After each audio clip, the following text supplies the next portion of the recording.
வணக்கம் நண்பர்களே. இன்னைக்கு 10th மேத்ஸில் எக்ஸசைஸ் 1.11 வந்து பார்க்க போகிறோம்.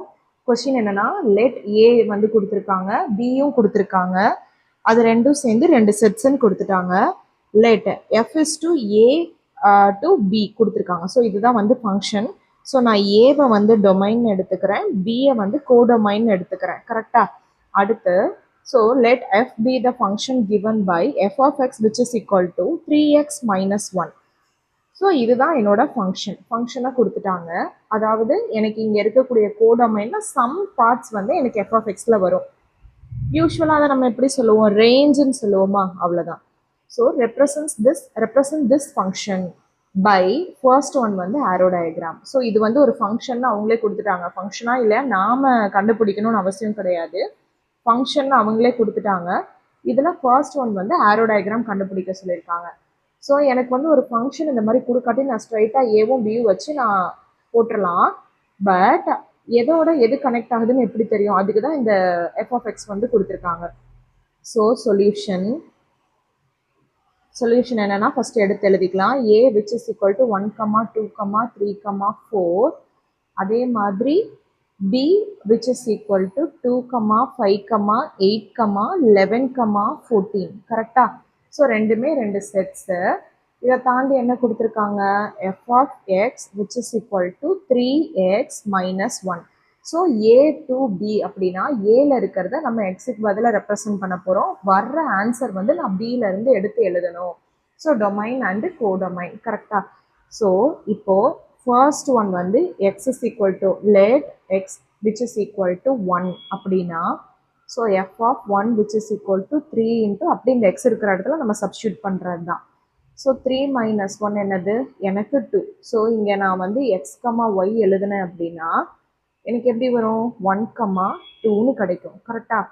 அடுத்து let x is equal to second value என்னது, 2ன்னு கொடுத்துருக்கா. ஸோ 2 ஏவோட செகண்ட் வேல்யூ தான், ஏல இருக்கக்கூடிய second value. So f of 2 நான் வந்து சப்ஸ்டியூட் பண்ணுறேன். 3 into 2 minus 1. So 3 into 2 minus 1ங்கும் போது எனக்கு என்ன வரும், 6 minus 1 which is equal to 5ன்னு கிடைக்குமா? அப்போது எக்ஸ் இஸ் ஈக்குவல் டு 2 இருக்கும்போது என்னோட வேல்யூ வந்து 5. அடுத்து let x is equal to third value என்னது, 3. So f of 3 which is equal to 3 into 3 minus 1 which is nothing but 9 minus 1. 9 minus 1 என்னது 8. So நான் 3ன்னு represent பண்ணும்போது என்னோட வேல்யூ 8. அடுத்து last value x is equal to இங்கே என்ன இருக்குது, 4. So f of 4 which is equal to 3 into 4 minus 1. கரெக்டாக? So 12 minus 1 which is equal to 11. அப்போ எனக்கு இங்கே என்ன வரும், 4, 11. கரெக்டாக? ஸோ ஃபர்ஸ்ட் ஒன்று எனக்கு என்ன கேட்டிருக்காங்கன்னா arrow diagram. So arrow diagram எழுதும் போது let us, சரியா, let us represent the function f a to b, okay, by an arrow diagram. கரெக்டா? So by an arrow diagram. இப்போ எனக்கு இங்கே இருக்க எல்லா வேல்யூஸுமே இருக்குமா? ஸோ எல்லா வேல்யூஸுமே நான் வந்து எடுத்து எழுதிக்கிறேன்.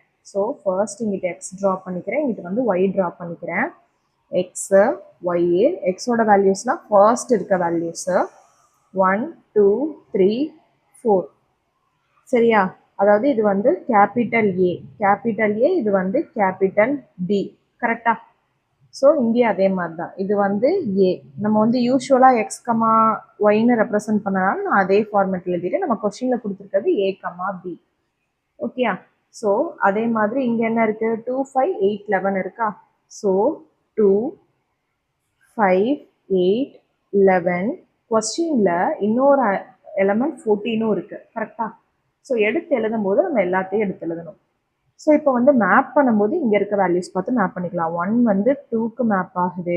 அடுத்து 2, 5, 2, 5. அடுத்து 3, 8, 3, 8. அடுத்து 4, 11. அடுத்து 4, 11. ஸோ இது வந்து function F is to A to B. கரெக்டாக? நான் வந்து கரெக்டாக மேப் பண்ணிட்டு இது வந்து ஒரு ஃபங்க்ஷன் தான். ஏன்னா எனக்கு டொமைனில் எந்த எலமெண்ட்டும் மிச்சம் இருக்கக்கூடாது, கோடொமைனில் மிச்சம் இருக்கலாம். ஸோ இது வந்து ஒரு ப்ராப்பரான ஒரு ஃபங்க்ஷன் தான். ஓகேவா? இப்போ நான் ஆரோ டயக்ராம் ரெப்ரசென்ட் பண்ணிட்டேன்.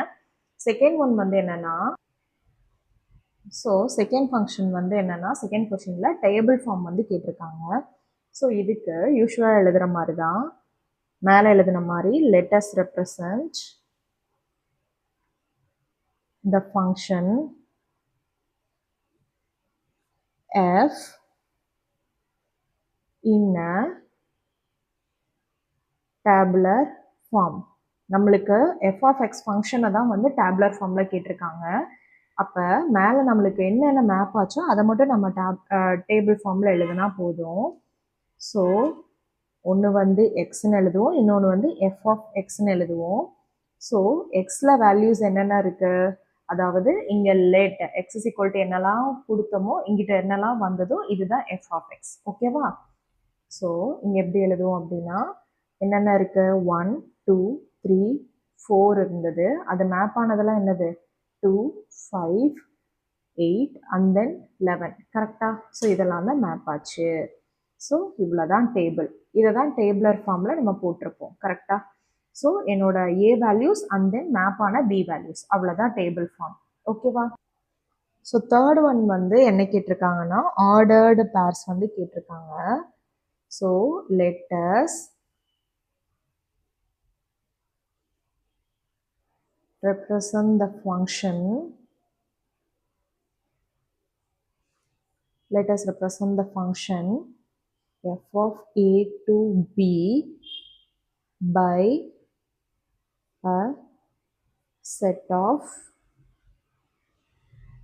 ordered pairs. Set of ordered pairs. Ordered pairs na enna, set bracket குள்ள போட்டு எழுதுறது. So f which is equal to, நம்ம arrow diagram பார்த்து அப்படியே எழுதிடலாம். 1, 2, 2, 5, அடுத்து 3, 8, அடுத்து 4, 11. அவ்வளோதான் ஆர்டர்டு பேர்ஸ். ஓகேவா? ஸோ அடுத்து வந்து ஃபோர்த் ஒன் வந்து என்ன கேட்டிருக்காங்கன்னா, எனக்கு கிராஃபிக்கல் ஃபார்ம் வந்து கேட்டிருக்காங்க.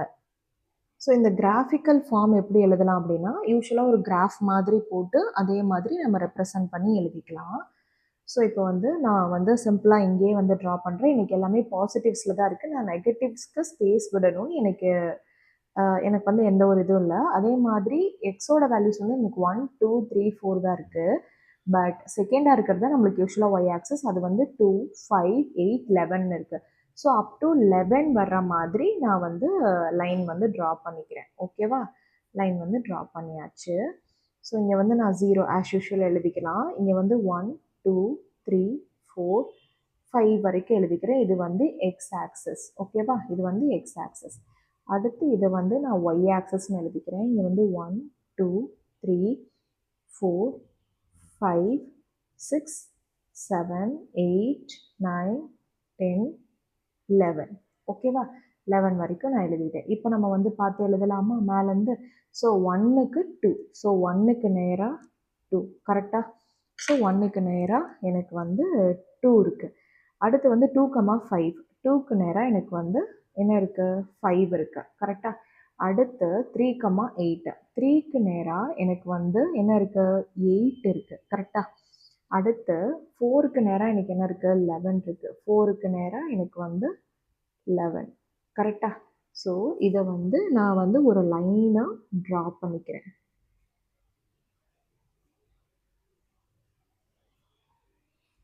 கரெக்டாக? ஸோ இந்த லைன் ட்ரா பண்ணது மட்டும் இல்லாமல் அந்த இடத்துல என்னோட வேல்யூஸை நான் எடுத்து எழுதிக்கிறேன். 2, 5, இங்கே வந்து 3, 8, இங்கே வந்து 4, 11. நான் வந்து லைனை வந்து ட்ரா பண்ணிட்டேன். கரெக்டாக? ஸோ இதே மாதிரி தான் வரும். ஸோ இது வந்து ஒய் பார், இது வந்து எக்ஸ் பார், ஏன்னா நெகட்டிவ் சைடு. ஸோ இவ்வளோ தான். ஸோ இது வந்து நீங்கள் ஆஸ் யூஷுவல் எழுதுகிற மாதிரி எழுதிடணும். லேட்டஸ்ட் ரெப்ரசன்ட் இந்த மாதிரி எழுதிடலாம். So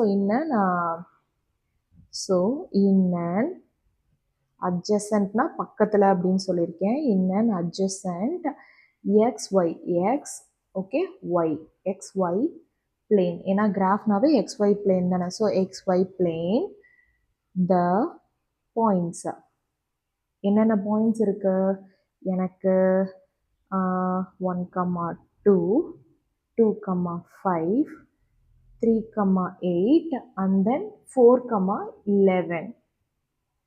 4,11 are plotted. அவ்வளோதான், முடிஞ்சிருச்சு. ஸோ இதுதான் வந்து என்னோட கிராஃபிக்கல் ஃபார்ம். புரியுதா? ஸோ இதுதான் வந்து இப்போ நல்லா விசிபிளாக தெரியும்னு நினைக்கிறேன். இதுதான் வந்து என்னோட கிராஃபிக்கல் ஃபார்ம்.